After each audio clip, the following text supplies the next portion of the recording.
ये चांद सिर्फ चांद नहीं, ये है प्यार का गवाह, ये है एक अटूट रिश्ते की निशानी। जब हर विवाहिता अपनी धड़कनों को रोककर इस चांद के दीदार का इंतजार करती है, तो उसकी आंखों में एक ही प्रार्थना होती है, मेरे पिया की उम्र लंबी हो, उनका जीवन सदा खुशियों से भरा रहे। ये है करवा चौथ, विश्वास, प्रेम और समर्पण का त्योहार। नीले गगन पर जब चांदनी बिखरती है, तो हर घर में एक अलग ही रौनक होती है।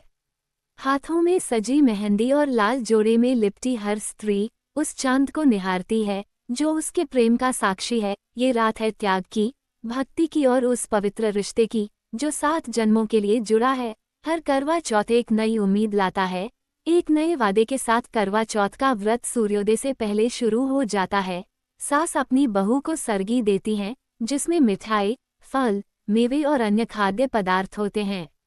सूर्योदय से पहले इसका सेवन करके ही व्रत का आरंभ किया जाता है। सरगी के बाद स्नान करें और नए या साफ सुथरे कपड़े पहने, 16 श्रृंगार करें और हाथ में जल लेकर व्रत का संकल्प लें। मंत्र: मम सुख सौभाग्य पुत्र पौत्रादि सुस्थिर श्री प्राप्त्यै कर्क चतुर्थी व्रतम करिष्ये। शाम को पूजा के लिए एक चौकी तैयार करें, उस पर लाल या हरे रंग का कपड़ा बिछाएं। शिव पार्वती, गणेश जी और करवा माता की तस्वीर या मूर्ति स्थापित करें। 2 करवे लें, एक करवे में जल और दूसरे में अनाज भरें। पूजा की थाली में रोली, चावल, फूल, फल, मिठाई, दिया और करवा रखें। शुभ मुहूर्त में धूप दीप जलाकर पूजा शुरू करें। सबसे पहले गणेश जी की पूजा करें, फिर शिव पार्वती और करवा माता की पूजा करें। करवा चौथ की व्रत कथा का पाठ करें या सुने। कथा के बाद सभी सुहागिन महिलाएं मिलकर करवे बदलती हैं।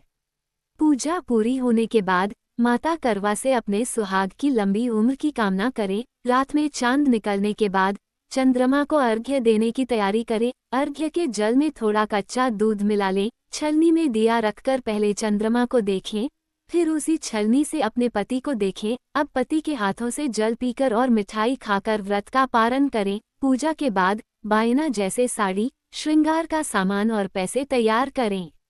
इसे अपनी सास के पैर छूकर उन्हें भेंट करें। अगर सास न हो तो नंद या किसी सुहागिन महिला को दे सकते हैं।